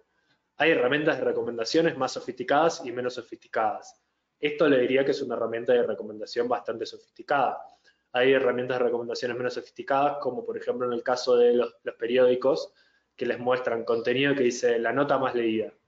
Sí, está bien, me está recomendando la nota más leída, es simplemente contar cuál es la nota que más se lee, pero no significa que eso esté personalizado para lo que yo estuve leyendo, no es tan sofisticado. Y además tiene un problema. Si yo recomiendo una nota como la más leída y le doy prioridad, es más probable que mucha gente siga entrando a leer esa nota, lo que hace que siga siendo la nota más recomendada, porque es la nota más leída, y no necesariamente sea la nota que a la más gente le interese. ¿Qué hora es? Bueno, vamos con uno más y después ya vamos a preguntas. Predicción de la... No, en vez de eso vamos a hacer algo más avanzado o más interesante. Hay, como ven, muchos modelos distintos y demás. Yo los quiero dejar con la siguiente idea. Esto que estuvimos viendo es algo como bastante avanzado, ¿sí? Requiere ya tener un buen flujo de datos, un equipo de gente que entienda cómo trabajar con esos datos y demás. Probablemente requiera que sea una empresa bastante grande para que tenga una buena escala sobre la cual aplicar estos proyectos, pero, digamos, no necesariamente hay que estar súper avanzado para poder empezar a trabajar con los datos. Entonces les quiero dejar con la siguiente idea, que es el recorrido data driven. El recorrido data driven es justamente, como les comentaba al principio, una serie de momentos o de fases o de pasos que nosotros vemos que toman las empresas que trabajan con datos y como que van evolucionando justamente en la madurez, ¿sí?, en la que utilizan esos datos. Si se fijan, lo que es machine learning, modelos predictivos y demás es como lo más sofisticado. No necesariamente es lineal esto, pero sí habla de la sofisticación de cada uno de estos proyectos, ¿sí? Nosotros podemos empezar a utilizar datos mucho antes y empezar a sacar valor de los datos mucho antes.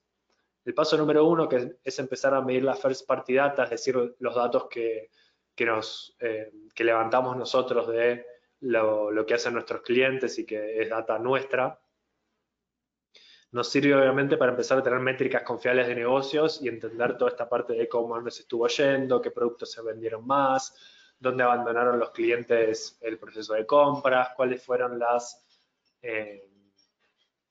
campañas que funcionaron mejor y demás. Un segundo paso es empezar a utilizar esos datos y monetizar, es decir, monetizar, sacarle valor. Dos cosas muy típicas que hacemos para clientes cuando empezamos a ya actuar sobre esa data es generar audiencias, ya sean audiencias de remarketing, ¿no? El típico de estos se quedaron con el carrito abandonado o estos vieron determinado producto y demás. Entonces, utilizar esas audiencias para generar campañas muy targeteadas. El típico banner que te sigue por todos lados porque una vez buscaste jabón y ahora todo el tiempo te aparecen publicidades de Dove y demás, aunque ya está, ya compraste jabón. Bueno, es eso, pero bien hecho. Digamos, lo ideal sería que se den cuenta que buscaste jabón y que además ya lo compraste. Entonces, si en un momento estuviste dentro de la audiencia de remarketing, una vez que ya compraste, te tienen que sacar de esa audiencia. Entonces, ayudamos a pensar eso. Después, A/B testing. ¿Qué significa esto? Es mejorar el sitio web y hacer cambios y pruebas en el sitio web para ver cómo hacemos para que más gente pueda comprar. Una vez que hacemos eso y que empezamos a mostrar los resultados de trabajar con datos, por lo general empezamos a tener más presupuesto para hacer cosas más avanzadas, por ejemplo, trabajar lo que es la omnicanalidad. Omnicanalidad significa entender que los usuarios y los clientes trabajan y se mueven sobre un montón de distintos canales digitales y no digitales para interactuar con nosotros, ¿sí? Si somos un banco, la persona se puede acercar a la sucursal, puede buscar en el home banking información y hacer trámites, puede llamar al call center para sacarse dudas y un montón de otras cuestiones. Una vez que nosotros entendemos cuáles son todos los canales de los clientes por los cuales se comunica y a los cuales se está acostumbrado, nosotros tenemos que adaptarnos a esos canales y generar la omnicanalidad de nuestra empresa, que significa empezar a ser coherente y empezar a unificar la comunicación y la experiencia a través de todos esos distintos puntos de contacto. Entonces, los clientes son los omnicanales, nosotros somos los que nos tenemos que adaptar a esa omnicanalidad y adaptar nuestra comunicación, nuestro diseño, nuestras ofertas, para que sean consistentes en todos esos canales. Eso requiere justamente medir la interacción entre todas las plataformas, y una vez que tenemos esa interacción, podemos empezar a trabajar con modelos de atribución mucho más avanzados, ¿no? Que nos digan, por ejemplo, si hablo con 1000 personas en digital, cuántas ventas eso me puede generar en el mundo offline y demás. Puedo tener una mejor evaluación justamente del costo de adquisición de cada cliente, porque voy a entender realmente cuánto estuve gastando en cada uno de los canales para generar una venta. Eso es súper importante para empezar a optimizar alrededor del costo de adquisición de los clientes. Una vez que trabajo con la omnicanalidad y que yo tengo todo conectado, también puedo empezar a darle un enfoque centrado en el usuario. ¿Qué significa esto? Que bueno, ahora que ya sé por todos los lugares que esa persona se va comunicando, puedo asignarle una misma clave de identificación en todos los puntos y ahora puedo empezar a trabajar a esa persona en particular. Entonces, ya sea con un login en el sitio web, con un login en la app, que cuando llaman a nuestro call center le pido el email para saber quién es esa persona o el número de contrato, siempre voy a tener alguna forma de identificar quién es. Entonces, ser user-centric se refiere un poco a esto, a entender que en la omnicanalidad no solo tengo mucha gente, sino gente específica y hay que reconocerlos. Cuando empiezo a reconocerlo a los usuarios básicamente por nombre y apellido, puedo empezar a personalizar toda la experiencia, ya sea dentro del sitio web o con publicidades que cambian en función de cada una de las características de las personas y demás. Y la clusterización de usuarios tiene que ver con aplicar algunos otros modelos de Machine Learning para ver de repente y descubrir distintos grupos de usuarios que por ahí antes no me daba cuenta que yo tenía, como por ejemplo usuarios que son muy afines a determinado producto, usuarios que me dejan mucho valor a lo largo del ciclo de vida de ese cliente y demás. Entonces puedo empezar a como encontrar distintos factores que me van a ayudar a tomar estrategias nuevas, ¿no? Si de repente veo que hay clientes que son muy fanáticos de un producto y no tienen una estrategia específica, puedo crear una nueva. Puedo también empezar a trabajar sobre qué clientes me van a generar más ingresos. Entonces, a partir de eso, puedo mover el dinero de las campañas para targetear específicamente a esos y demás. Y bueno, el paso 5, automatización y modelos predictivos, que es un poco lo que ya venimos charlando. Entonces, nada, existe todas estas otras cosas que ustedes pueden hacer antes de empezar a trabajar de manera como con Machine Learning, y justamente tiene la virtud de que cada paso se va construyendo sobre el anterior, y eso es lo que hace que sea también escalable, ¿sí? A largo plazo, que sea viable realmente llegar a hacer cosas predictivas. Sobre todo porque ya el segundo paso es empezar a generar ingresos de alguna forma, y eso es lo que después me va a asegurar el presupuesto a futuro para poder seguir avanzando en esta evolución data-driven. Para cerrar, antes de las preguntas, les quiero dejar 3 recomendaciones de libros que yo leí en su momento, tanto para aprender, digamos, pero que también después estuve repasando para armar esta presentación. Data Science for the Layman es un libro, es un libro que explica muchos modelos de Machine Learning y sus aplicaciones de negocio sin nada de matemática, muy parecido a lo que hicimos hoy acá con el vino, así que se los recomiendo para empezar.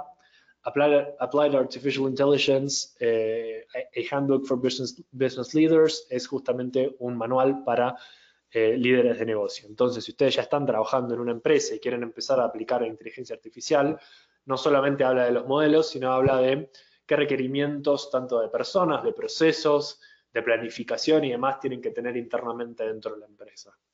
El tercer libro, Machine Learning for Predictive Data Analytics, es un libro del MIT que justamente se utiliza para explicar cuáles son los fundamentos de Machine Learning. Tienen un montón de ejemplos de modelos puntuales, les da la idea general y cómo funcionan, les da la matemática que está por atrás, les dice también cómo, no me acuerdo si era con Python o con R este libro, pero digamos, tienen directamente pedazos de código que se pueden aplicar. Después hay todo un caso de estudio al final sobre cómo hacer la predicción de qué clientes van a dejar el servicio de una empresa de telecomunicaciones.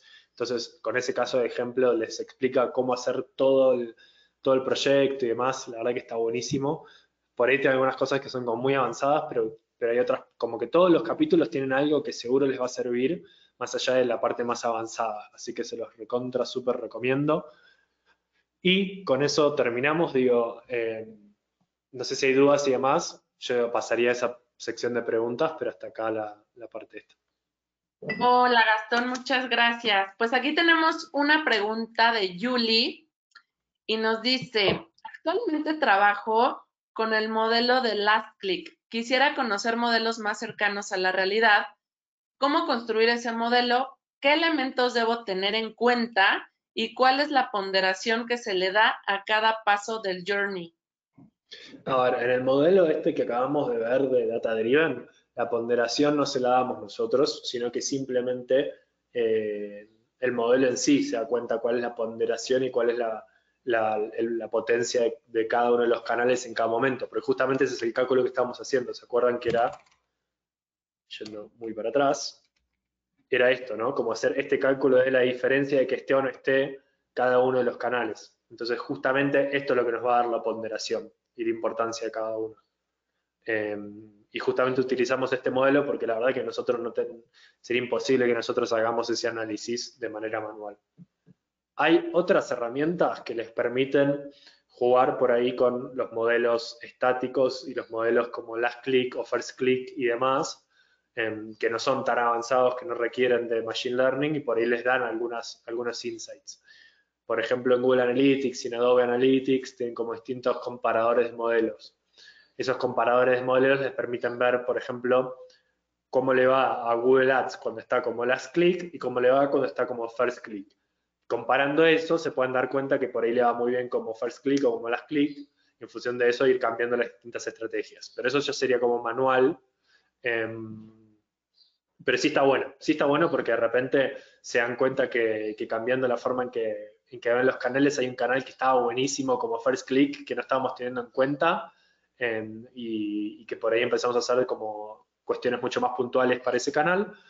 O incluso al revés, hay un canal que por ahí nosotros estábamos pensando como muy para el awareness, para dar a conocer nuestro producto y demás, que cuando empezamos a ver el first click nos damos cuenta que nadie está haciendo clic ahí, que son como que está súper fracasando y que por ahí tenemos que hacer cambios para que empiece a funcionar bien.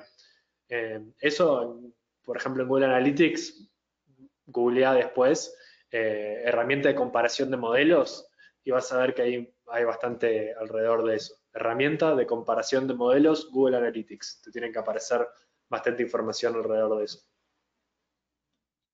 Gracias, Gastón. Nos dice aquí Laura Elizalde, ¿qué pasa cuando le sumas otros canales que son offline dentro del modelo de atribución? ¿Cómo se mide?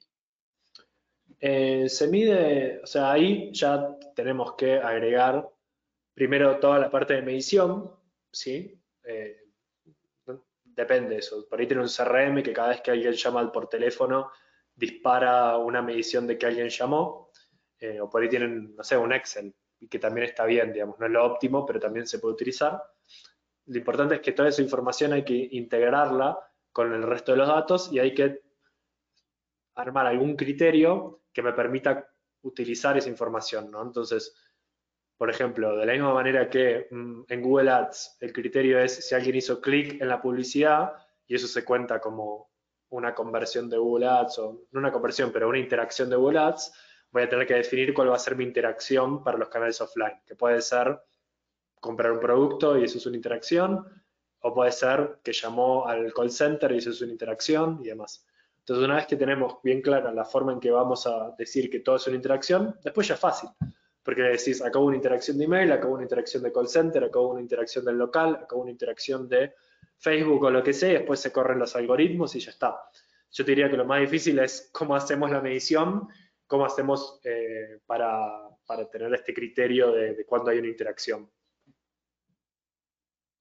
Aquí nos comparte Oscar Pichardo un comentario y nos dice, hay un problema en los negocios que no tienen un flujo tan masivo en sus canales, y es que a pesar de tener la medición de ellos, los datos son muy pocos para la toma de decisiones más precisas. ¿Qué recomiendas en este tipo de empresas para tomar las mejores decisiones? A ver, es una cuestión siempre de retorno de inversión. Hay empresas como, no sé, me imagino Cemex, que por ahí no tienen millones de clientes, pero por ahí a un cliente le vende el cemento para hacer todo un parque industrial y son millones y millones de dólares. Entonces, en ese sentido, o en ese caso sí tiene sentido, no sé, hacer cuestiones de machine learning, porque a pesar de que sean pocos datos y pocas las conclusiones, con que ese modelo de machine learning le deje, no sé, vender un proyecto más, ya se paga solo y le genera un montón de retorno de inversión. Hay que ver ahí si en el caso del B2B que estás pensando, eh, se, se justifica hacer un proyecto de Machine Learning tan avanzado. Si no se justifica hacer un proyecto de Machine Learning tan avanzado, sí seguramente se justifica empezar a trabajar mucho más humildemente, por decirlo de alguna forma, con empezar a medir la first party data, empezar a entender cuándo te compra un cliente y si ese cliente te vuelve a comprar a futuro, cuáles son los clientes más valiosos, cuáles fueron los canales que funcionaron y demás, y como empezar por algo más chico. Sí, siempre está buena esta idea de como Lean Analytics, como esta idea de ser ágiles y no hacer un esfuerzo tremendo y estar meses haciendo un análisis que nunca vamos a utilizar, sino más bien al revés, como decir, bueno, ¿cuál es mi problema? Y ver qué cosas chiquititas puedo empezar a aportar para resolver ese problema. Sé que suena todo súper abstracto, pero es que la verdad, si no nos sentamos una hora a charlar específicamente de tu problema, es muy difícil decirte exactamente qué hacer. Sí te puedo decir que seas inteligente en la forma en que abordas el problema, tratando de buscar cuáles son los análisis chiquititos que más te van a rendir. Así es. Aquí nos preguntan si vamos a compartir esta masterclass. Les cuento que les va a llegar un correo después al finalizar esta masterclass online en donde van a poder acceder por medio de un link. Así que ahí vienen las instrucciones. Les va a llegar en el transcurso del día. Y también aquí nos dice Graciela, ¿algún libro que esté en castellano que nos puedas compartir, Gastón? Mira, yo la verdad que no leí ningún libro de Machine Learning en castellano. Primero buscaría si estos están en español. Lo que pasa es que como esto es algo que parece como que está tan profesionalizado y demás, los libros se terminan haciendo en inglés, más allá de que el escritor sea de habla hispana o alemán o chino o lo que sea, porque justamente es la forma en que se llega a un mayor mercado. La verdad que no sé, no te sabría recomendar. Digamos, igualmente hay mucho sobre esto, eh, tanto de libros como de cursos y demás. Así que nada, si buscas seguro encontrás alguno. Aquí nos dice María Alejandra, muchas gracias por la charla, excelente. Nos dice también Julie, mil gracias Gastón, excelente masterclass. Estoy muy agradecida por toda la información compartida. Buenísimo, no, por favor, gracias por participar y por las preguntas. Si hay alguna pregunta más, hacemos la última, y si no, ya nos vamos despidiendo. Tenemos una última que nos hace Graciela y nos dice, ¿cómo juegan la capacidad de observación, el pensamiento lateral y hasta la intuición para enriquecer estos procesos? Y es lo más importante, te diría. O sea, aprender a programar, lo haces, no sé, como lo mismo que aprendes a hablar francés o lo que sea, pero enseñarle a una persona a ser creativo, inquisitivo, curioso y demás, no sé, no hay, o por lo menos nosotros, yo no lo sé hacer y en la empresa todavía no entendimos cómo hacer para que alguien sea así. Mi intuición es que llega un momento en que esa persona lo aprendió en su vida y después no es algo que se pueda enseñar mucho. Un poco sí, pero hay como un talento más nato alrededor de eso y de los estímulos que tuvieron las personas alrededor de su vida para ser curiosos y es súper, súper importante. De hecho, es un componente súper importante en la ciencia. Si bien está todo esto de hacer todos test súper estructurados y demás, justamente estos sets súper estructurados se hacen porque las ideas científicas son ideas súper locas de si algo va a funcionar o no. No sé, imagínate que alguien se da cuenta que hay un planeta girando alrededor del Sol. Es una idea loquísima, ¿no? Que hay como masas, cuerpos volando alrededor del universo y qué sé yo. La forma de corroborar que eso realmente existe es haciendo un montón de observaciones y demás, y después nos da que sí, que realmente es así. Pero la creatividad es súper, súper, súper, súper importante en todo. Muchísimas gracias, Gastón. Aquí nos dice Lolo, felicitaciones, muy bueno. Quiero agradecer a todos y también invitarlos a que vean sus mails, ya que les enviamos información súper importante para que puedan participar a la beca de 50,000 envíos con Get Traffic, aquellos que estén o sean jefes, directores, gerentes de marketing y tengan esta toma de decisiones. También invitarlos a que puedan tener una videoasesoría con nuestro CEO Daniel Dron para que los pueda asesorar en este tema o en algún otro tema que tengan respecto a transformación digital, marketing digital, branding y comunicación, e-commerce, inteligencia artificial, data analytics y entre otros software. Recuerden que para cada tema tenemos un programa de formación y consultoría para ustedes, para las empresas y nos ocupamos no solo del diseño de las estrategias, sino también de su ejecución, acompañándolos, por supuesto, en este proceso. Así que no dejen fuera de participar en esto. Recuerden que tienen que innovar y lo peor es no hacerlo, ¿no? Entonces, por último, quisiera darte las gracias, Gastón, por este espacio y también pedirte alguna recomendación para toda nuestra audiencia. También invitarlos a que nos sigan en LinkedIn. Ya les compartí el LinkedIn de Gastón, también el mío, y visitar la página www.socialme.digital. Como recomendación, la verdad es que ya está. Mi recomendación es siempre que aprendan, sean curiosos y traten de estar actualizados. Pero toda la gente que está acá ya es curiosa, digamos, está actualizando en un montón de cuestiones. Por ese lado, súper bien. Sí me parece que, digamos, en el espíritu de esto y el motivo de existir de Social Me es que no existe mucho en el mercado alrededor de esto, hay un montón de cuestiones que todavía requieren soluciones y demás, así que láncense a aprender a conocer, digo, lo peor que pueden hacer es no hacer nada porque piensan que no saben, que ya están grandes para aprender, digo, no- peor sería que de acá a 5 años no hagan nada y dentro de 5 años digan, uy, no hice nada, ahora estoy muy grande para aprender de nuevo. Es como no, o sea, si empiezan hoy, en 5 años van a ser un montón, menos en realidad. Así que nada, láncense, sigan estudiando por su cuenta y sigan trabajando como lo vienen haciendo. Así que nada, muchas gracias. Ahí tienen mi LinkedIn, de verdad no hay problema si me quieren escribir y preguntar. También supongo que luego cuando les enviemos esto por ahí les salen un montón de dudas, así que también escriban ahí y ya con Daniel cuando tengan la sesión one on one, quienes terminen obteniendo ese beneficio de esa beca, también hay un montón de cuestiones que van a poder resolver.